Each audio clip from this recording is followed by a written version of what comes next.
તમારો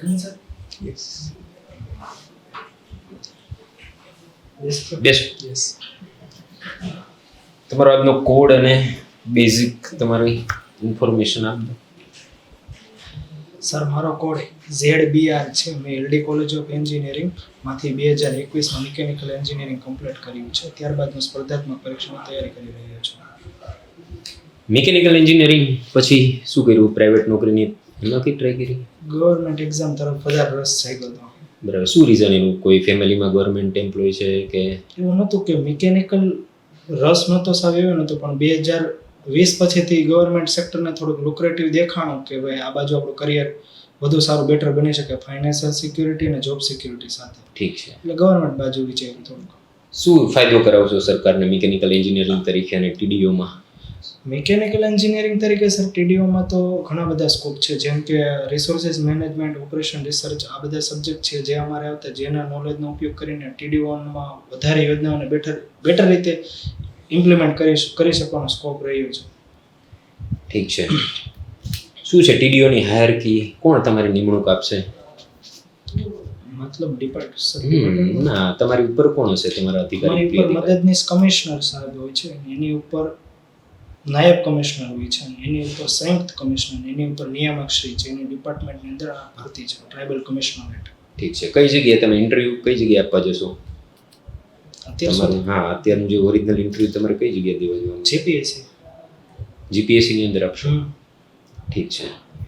શું છે ટીડીઓ તરીકે સરકારની નવી સ્કીમો? હમણાં 2 સ્કીમો જણાવી શકો? સર નવી તો એક કુંવરબાઈનું મામેરું યોજના છે. એ તો જૂનું નથી, વર્ષોથી ચાલતું.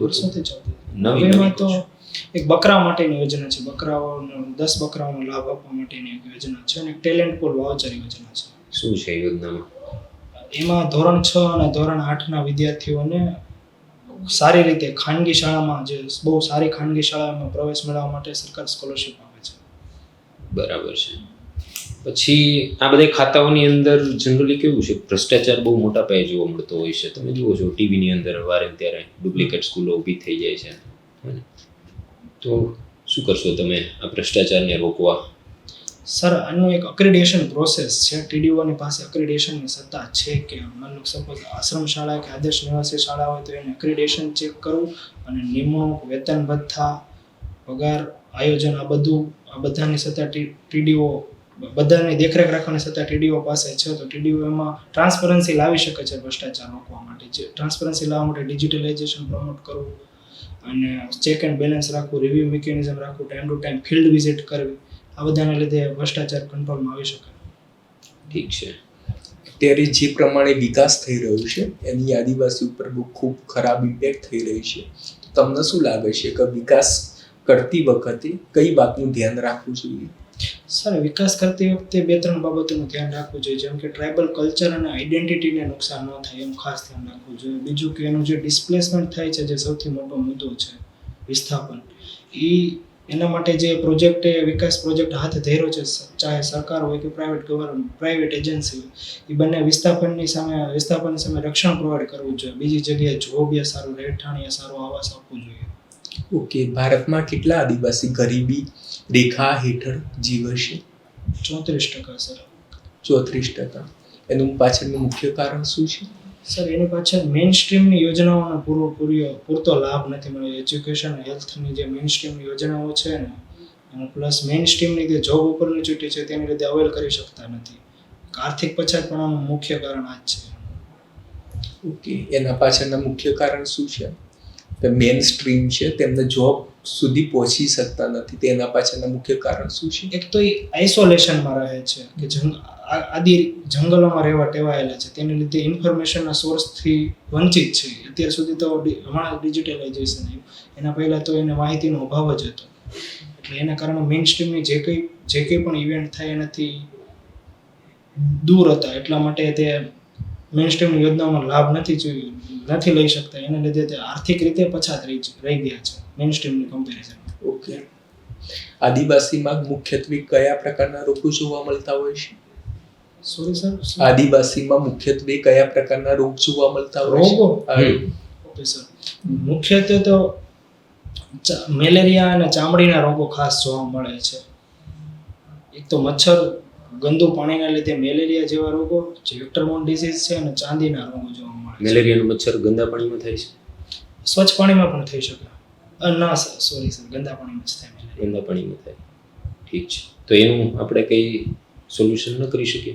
સરકારે આ વખતે બજેટમાં જૂથ પાણી પુરવઠા યોજના મૂકી છે, જેના લીધે નળ દ્વારા પાણી પહોંચાડવાની યોજના છે, જેથી સ્વચ્છ પાણી મળશે તો આ સમસ્યાનું નિવારણ થઈ શકશે. અને એક તો સ્વચ્છ ભારત મિશન છે, જે સ્વચ્છતા રાખવાનો આગ્રહ કરે છે આદિવાસી વિસ્તારોમાં પણ, એના લીધે આ ઉપદ્રવથી બચી શકાય એમ છે.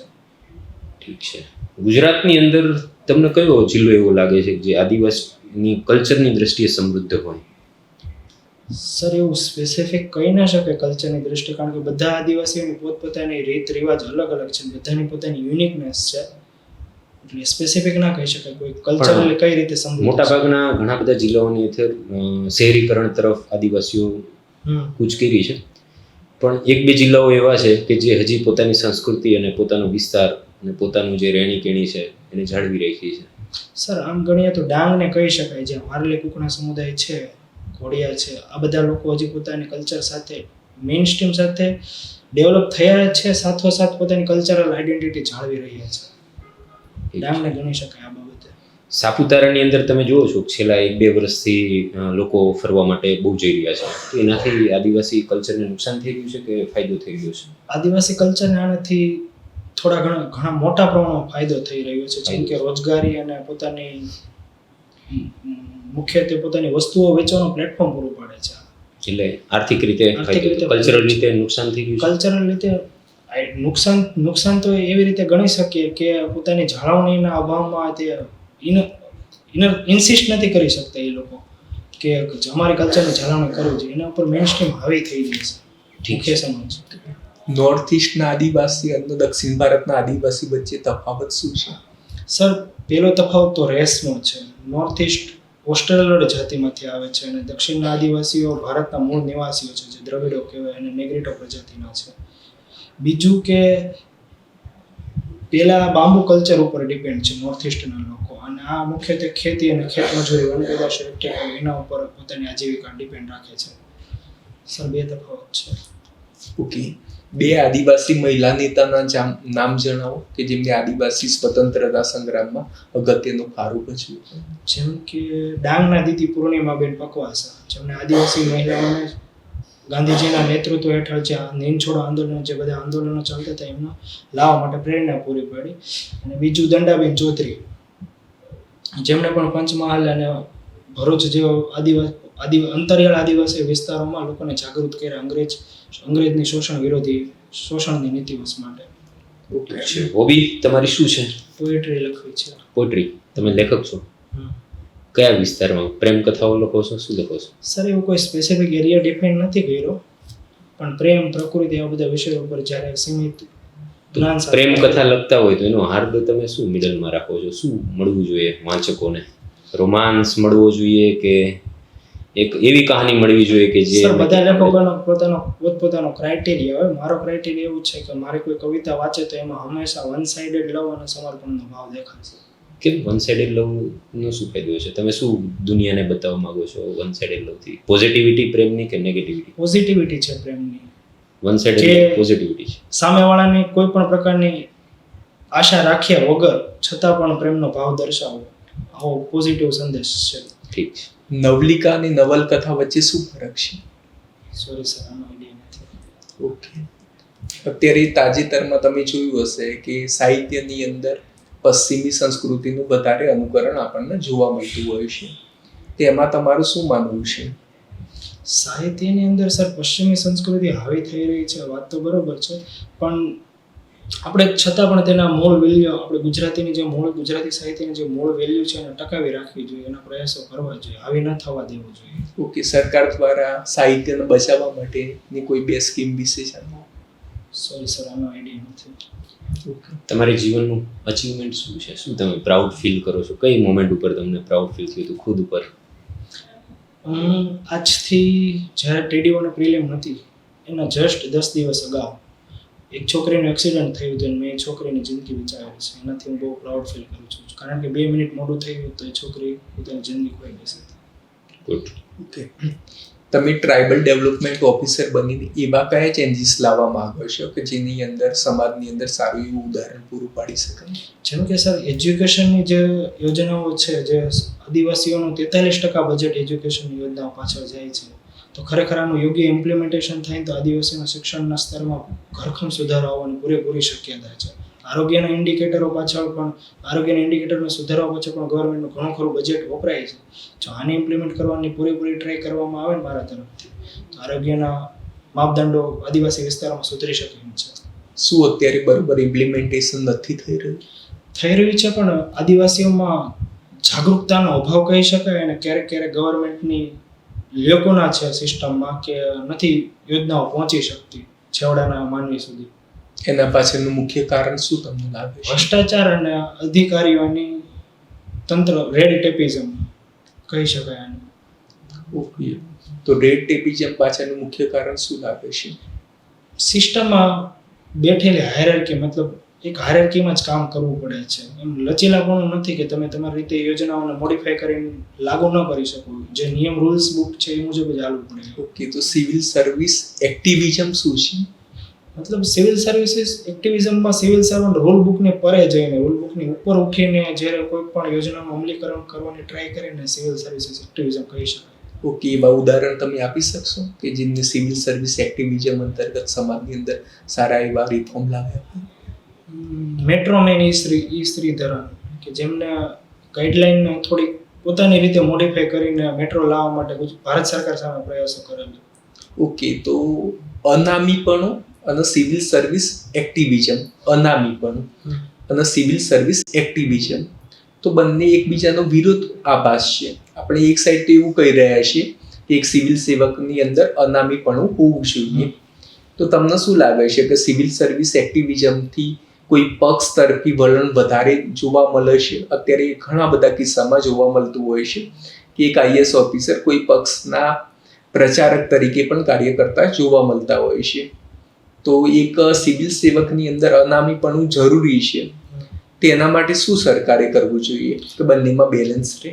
સિવિલ સર્વિસીસના અનામીપણાને કન્ટિન્યુ રાખવા માટે બહુ મોટી વેલ્યુ છે, અને કન્ટિન્યુ રાખવા માટે સરકારે ઓફિશિયલ એકાઉન્ટ અધિકારીઓને લોન્ચ કરવા જોઈએ. જેમ કે કલેક્ટર દાહોદ હોય તો કલેક્ટર દાહોદનું જ એકાઉન્ટ હોવું જોઈએ, જે તે વ્યક્તિનું સોશિયલ મીડિયામાં એકાઉન્ટ ન હોવું જોઈએ.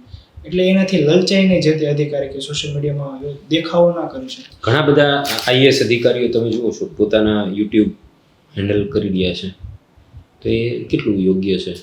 સર, રોલ ઓફ ઇથિક્સ અને સેન્ટ્રલ સિવિલ સર્વિસીસ કોડ મુજબ તો યોગ્ય જ છે, જસ્ટિફાય થઈ શકે એમ નથી. તો એ લોકો તો ખુલ્લેઆમ વિડીયો ફેરવી રહ્યા છે, તો સરકાર કેમ એક્શન નથી લેતી? સરકારે હમણાં એક્શન લેવાની ટ્રાય કરેલી. મોદીજીએ ગવર્નન્સ સભામાં એક ગવર્નન્સ મિટિંગમાં કહેલું કે આ અયોગ્ય છે. અશોક સ્તંભના ચોથા સ્તંભની સાથે સરખામણી કરેલી. ઓકે, સરકાર ટ્વિટરની અંદર પણ વારંવાર જે તે અધિકારીને કહેતા હોય છે કે તમે જે પણ તાલુકામાં કરો છો તો તમારા ટ્વિટર એકાઉન્ટની અંદર એ દરેક પ્રવૃત્તિનો ઉલ્લેખ કરો. તો શું આ વસ્તુ યોગ્ય છે? સર, એ વસ્તુ અવેરનેસ માટે જરૂરી છે, પણ જે તે સંસ્થાનું એકાઉન્ટ હોવું જોઈએ. જેમ કે મામલતદાર હોય તો મામલતદાર કચેરીનું એકાઉન્ટ હોવું જોઈએ, વ્યક્તિ મામલતદાર પર્સનનું નહીં. એટલે એ વસ્તુ જરૂરી છે, કારણ કે તેના લીધે સમાજને લોકોને ખબર પડે કે ક્યાં ક્યાં પ્રવૃત્તિ થઈ રહી છે અને આપણે એનો લાભ લઈ શકીએ એમ છીએ કે નહીં. ઓકે, નૈતિક તર્ક શક્તિ અને ભાવનાત્મકતા બંને વચ્ચે શું ફરક છે? નૈતિક તર્ક શક્તિ અને ભાવનાત્મકતા બંને વચ્ચે શું ફરક છે? સર, નૈતિક તર્ક શક્તિ એને એવી રીતે કહી શકાય કે કોઈ પણ ઘટના હોય, કોઈ પણ મુવમેન્ટ હોય, એને તમારે ડિફાઇન કરવી હોય તો નૈતિકતાના આધાર ઉપર કરેક્ટ ઠેરવવાનો પ્રયાસ કરવો જોઈએ. જેમ કે ગાંધીજીએ ચોરા મુવમેન્ટ પાછી લઈ લીધી, કોલ ઓફ કરી દીધી, એ નૈતિકતાના આધાર ઉપર પાછી લઈ લીધી. કહેવાય આ નૈતિક તર્ક શક્તિ છે, આપણે એને નૈતિક રીતે જસ્ટિફાય કરી શકીએ. અને બીજું સર શું કીધું? ભાવનાત્મકતા એ ઇમોશનલ ઇન્ટેલિજન્સ કે જે સામેવાળા વ્યક્તિની ભાવનાઓને સમજવીને આપણી ભાવનાઓને રેગ્યુલેટ કરવી આપણી પરિસ્થિતિ અનુસાર અને ડિસિઝન લેવું, જે ઇન્ટેલિજન્સની ઉપરનું એક સ્તર દેખાડે છે. ઠીક છે. તમારા આઈડિયલ કોણ છે? મારા આઈડિયલ ગાંધીજી છે. ગાંધીજી કેમ? તમે એક બાજુ તો લેખક તરીકે પ્રણાલી નિભાવો છો, એક બાજુ ગાંધીજીને પોએટ્રીને તો કોઈ લેવા દેવા નથી. ગાંધીજીને પોએટ્રીને લેવા દેવા નથી, પણ ગાંધીજીને પત્ર વ્યવહારને લેવા દેવા છે. શું ગાંધીજી વિશે જાણો છો? ક્યાં ભણવા ગયા હતા ગાંધીજી? ગાંધીજીએ પોતાનું માધ્યમિક શિક્ષણ ભાવનગરની શામળદાસમાં અને પછી બાકીનું શિક્ષણ રાજકોટની કોલેજમાં, અને ત્યારબાદ ગાંધીજી બેરિસ્ટર થવા માટે ઇંગ્લેન્ડ ગયેલા. ઇંગ્લેન્ડ. આફ્રિકા શા માટે ગયા હતા? ગાંધીજી આફ્રિકા એક મુસ્લિમ પરિવારનો કેસ લડવા ગયા હતા. શેખ અબ્દુલ્લા કરીને એક વ્યક્તિ હતા જે મુંબઈનો પરિવાર હતો, એના માટે કંપનીનો કેસ લડવા ગાંધીજી ગયેલા બેરિસ્ટર તરીકે. ક્વોરન્ટાઇન શબ્દ સાંભળેલો છે તમે? ક્વોરન્ટાઇન. ગાંધીજીને ક્વોરન્ટાઇન કર્યા હતા, ખબર છે? કયા આશ્રમની અંદર કેવું કઈ જાણો છો? હાલની જનરેશન ગાંધીજીનો વિરોધ કેમ વધારે કરી રહ્યા છે? તમે સોશિયલ મીડિયામાં બી જોશો તો ગાંધીજીને જે પ્રમાણે રિસ્પેક્ટ મળવી જોઈએ એ પ્રમાણે નથી મળતું. એવું કહી શકાય કે હાલની જનરેશનમાં ઊંડું વિચારવાની સમજ શક્તિનો અભાવ છે. એને લીધે ગાંધીજીને પૂરતા વાંચનના અભાવને પૂરતું વાંચન નથી કરતી અને ગાંધીજીના મૂલ્યોને સમજવાની પ્રયાસ નથી કરતી, એટલે ગાંધીજીને સમજી નથી શકતી કે ગાંધીજી એક્ઝેક્ટલી શું કહેવા માંગતા હતા. તમને લાગે છે કે ગાંધીજીની અંદર સત્યનિષ્ઠા હતી? હા સર, ગાંધીજી સત્યનિષ્ઠ વ્યક્તિ હતા. ઓકે, તો તમને ખ્યાલ હશે કે પ્રથમ વિશ્વયુદ્ધ વખતે તો એમને યુદ્ધ લડવા માટે તૈયાર કેમ થયા હતા? હિંસક માર્ગ કેમ અપનાવવા માટે તૈયાર થયા? સર, ગાંધીજી યુદ્ધ લડવા માટે તૈયાર થયા હતા ઇન ધ સેન્સ ત્યારે સિનારીઓ એવો હતો કે ગાંધીજી મતલબ મેડિકલ બ્રિટિશ આર્મીની જે મેડિકલ યુનિટ હોય ને એનામાં ટ્રેનિંગ લેવા ગયા હતા. ગાંધીજી એવું કહેતા તર્કશક્તિના આધારે કે બધા પાસાઓ જાણવા જોઈએ, હિંસા અને અહિંસા. પછી ગાંધીજી અહિંસાને પ્રાયોરિટી આપેલી, બે પાસા સારા નરસાનો વિચાર કરીને, એટલે ગાંધીજી તૈયાર થયા હતા. નાનપણથી અહિંસાના પૂજારી હતા ગાંધી બાપુ, કે જીવનમાં એવી કોઈ ઘટના ઘટી હતી પછી અહિંસા અપનાવી? ગાંધીજી નાનપણથી અહિંસાના પૂજારી નહોતા. પહેલા હિંસક ગાંધીજી એવું સ્વીકારેલું છે મારી આત્મકથામાં કે હું પહેલા થોડોક હિંસક વૃત્તિનો હિંસક વિચારક હતો. તો પછી કઈ એવી ઘટના ઘટી તો એ અહિંસા તરફ વળી ગયા? ગાંધીજીને મમ્મીએ એક વખત એને પ્રાણ લેવડાવેલું કે તું આવું બધું કરતો જા, અને બાકીની ઘટનાઓ તો ઇંગ્લેન્ડની ઘટનાઓ છે, આફ્રિકાની ટ્રેનની ઘટના છે. આફ્રિકાની ટ્રેનની ઘટનાથી એ અહિંસક બન્યા? અહિંસક નહોતા બન્યા, અહિંસાનું મૂલ્ય જોર પકડ્યું ગાંધીજીમાં. ઠીક છે. કઈ ટ્રેનમાંથી ઉતાર્યા હતા? પ્રિટોરિયા જતી ટ્રેનમાં. નામ શું હતું ટ્રેન? ઠીક છે, ગુડ. ઓકે, થર્મોડાયનેમિક્સનો સેકન્ડ લો જણાવો. થર્મોડાયનેમિક્સનો સેકન્ડ લો એવું કહેવા માંગે છે કે કોઈ પણ એનર્જી ક્યારેય ઉત્પન્ન થતી નથી અને નાશ થતી નથી. એનર્જીનું આઈધર એની ફોર્મ ઓફમાં કન્વર્ટ થાય છે, જેમ કે મિકેનિકલ એનર્જીનું either any form of energy, વર્કનું હીટમાં ને હીટનું વર્કમાં. ઓકે, એન્થાલ્પી અને એન્ટ્રોપી વિશે તફાવત છે?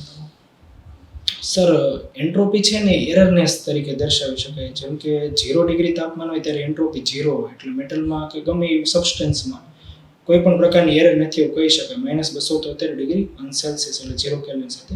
અને એન્થાલ્પી સર મોશન, શું કહેવાય, energy possess by any substance enthalpy કહી શકાય.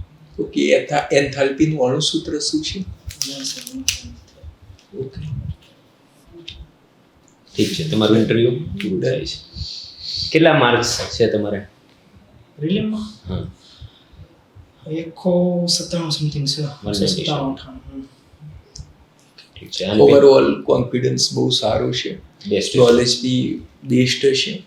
ઓકે, કોઈ મેજર જે પ્રમાણે અત્યારે ઇન્ટરવ્યૂ આપ્યું છે એ પ્રમાણે જ આપજો, 100% સિલેક્શન થઈ જ જશે. એટલે બીજું વસ્તુ કાઈ કોન્ટેક્ટ બંને સાઈડ રાખો એ ઓલમોસ્ટ દેખાય પણ છે. બીજું બધું ઓવરઓલ ગુડ છે, પરફેક્ટ છે. પરફેક્ટ છે. અત્યાર સુધીના મેં જેટલા ઇન્ટરવ્યુ સવારથી લીધા એમાં તમારું બેસ્ટ ઇન્ટરવ્યુ છે.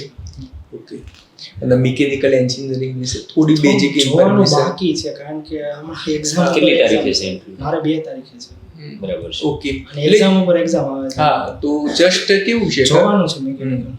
બેઝિક વસ્તુ આપણને આવડવી જોઈએ. ઓકે, એટલે થોડું ઘણું મિકેનિકલનું જોઈ લેજો, કેમ કે ઘણી બધી વાર કેવું છે કે આપણું લક બરોબર ના હોય એ ટાઈમે મોસ્ટલી ફિલ્ડ બેઝ વધારે પ્રશ્ન પૂછાય, કેમ કે પેનલની અંદર એક મિકેનિકલ એક્સપર્ટ હશે જ, બેઠા હશે. અને આમાં બંને સર એન્જિનિયર છે, હસમુખ સર. હા, એ વસ્તુ એટલા માટે સંભાવના વધારે છે, એટલે થોડું મિકેનિકલ ટેકનિકલ ટેકનિકલ એસ્પેક્ટ જોવાનું છે. ઓકે, અને બીજું બધું ઓવરઓલ ગુડ છે. બાકી સિલેક્શન ઓલમોસ્ટ ઓલમોસ્ટ ફાઇનલ જ છે. જો કંઈ આડાવડું ન થયું ના થયું હંમેશા નહીં થયું તો. બરાબર ને ઇન્ટરવ્યુમાં પણ તમને હું માનું ત્યાં સુધી 70 માર્ક આજુબાજુ આવવાની પૂરેપૂરી શક્યતા રહેલી છે. 100% રહેલી છે. બરાબર ને એના 50% ગણશે તો 35 માર્ક એ થશે. 200 ના છઠ્ઠા ભાગનો કરશે તો ઓલમોસ્ટ તમારું સિલેક્શન 70 નહીં તો લાસ્ટમાં 55 તો માર્ક્સ આપશે. તમે ટોપમાં આવી શકો એમ છો. ટોપમાં આવી શકો એ રીતે કન્ડિશન છે. ઓકે એટલે બસ આ જ કોન્ફિડન્સ અને બસ ઓપિનિયન બરોબર છે દરેક વસ્તુ. તમારે કંઈ પૂછવું હોય તો પૂછી બીજું કઈ પૂછવું હોય તો બીજું સર એ પૂછવું હતું કે આપણે હોબીને હજી કેમ સ્પેસિફિક કરી દેવી, મતલબ પોએટ્રી ઓપન એન્ડેડ ટોપિક થઈ જાય છે. સાચી વસ્તુ છે. કોઈ એકદમ ફ્રીલી કરી દો ને હોબી કે ભાઈ મને વોકિંગ કરવાનો શોખ છે, ફ્રી ટાઈમમાં વોકિંગ કરવા ચાલે પોએટ્રી છે તો હા ઓકે તો પોએટ્રી છે. કર્યા મેં એક બે દિવસ મહેનત કરી છે. ઓકે તો એટલે વસ્તુ કેવું છે કે આ બહુ જ ઓપન ટોપિક છે. Open topic છે. જેમ કે તમે આની અંદર નવલિકા નવલિકા અને નવલકથાથી માંડી એટલે માઇક્રો ફિક્શન થી માંડી દરેક વસ્તુ ઘણી બધી વસ્તુ છે. એટલે આની અંતર્ગત તમે લખી શકો છો કે આમ હોબીની રીતે કે હું મારા જ્યારે ટાઈમ પાસ અથવા જે વખત તમને એવું છે કે આટલા યંગ લોકો તમે પહેલી વાર લેખક જોયો અત્યારના યંગસ્ટર તો બધા ગેમ રમવાની યુનિક છે થોડુંક. હા. એ વાત છે. તો તમને ક્યાંથી પ્રેરણા મળી? એ બધું મેં થોડુંક રિસર્ચ કર્યું પડે જો તો યાર નવલિકા વચ્ચે ક્વેશ્ચન આવ્યો તો ન આવ્યો. એટલે એ તો ઓકે એ તો કેવું છે કે થોડું બહુ ઓપન એન્ડેડ ટોપિક છે. કદાચ તમને એમ બી પૂછી શકે છે કે 5 મહિલા નવલકથાકારના નામ બી તમે જણાવી શકો. એટલે કોઈ પણ તમને આના આસપાસના પ્રશ્ન પૂછશે. કોઈ ટ્રાઇબલ નવલકથાકાર ટ્રાઇબલ નવલકથાકાર રિસર્ચ છે. કર્યું પણ કોઈ નથી. આદિવાસી કર્યું રિસર્ચ. ઓકે આદિવાસી સાહિત્ય અને દલિત સાહિત્ય તમને ખબર હશે કે દલિત સાહિત્ય બહુ ફેમસ સાહિત્ય છે કે જે દલિતોની જે દિવાળી બેન ભીલનું નામ આપી શકો તમે. એ અમારા વિસ્તારમાં જ છે. દલિત સાહિત્ય છે ને તો મોસ્ટલી દલિત ઉપર જે શોષણ થઈ રહ્યું છે ને એના ઉપર સાહિત્યનું સર્જન થયું છે. દલિત સાહિત્ય તો દલિત સાહિત્ય શું છે મને એક જ ટ્રાઇબલ નામ મળ્યું એન્ડેડ આપી શકે છે. દિવાળી ભીલનું એક જ નામ મળ્યું. મેં ટ્રાઇબલ આર્ટિસ્ટ સર્ચ કરતો હતો ને તો એક જ બસ તો એ બેસ્ટ છે, એક નામ કાફી છે. ઓર બાજુના ગામના જતા હા ઓકે કઈ વાંધો નહીં ને બીજું બધું તો ઓવરઓલ બાકી સિલેક્શન તમારું પરફેક્ટ છે, આની ઉપર જ ફોકસ કરજો. ફોકસ કરજો થઈ જશે. હા બાકી બેઝિક્સ બાકી કમ્પ્લીટ છે એકદમ.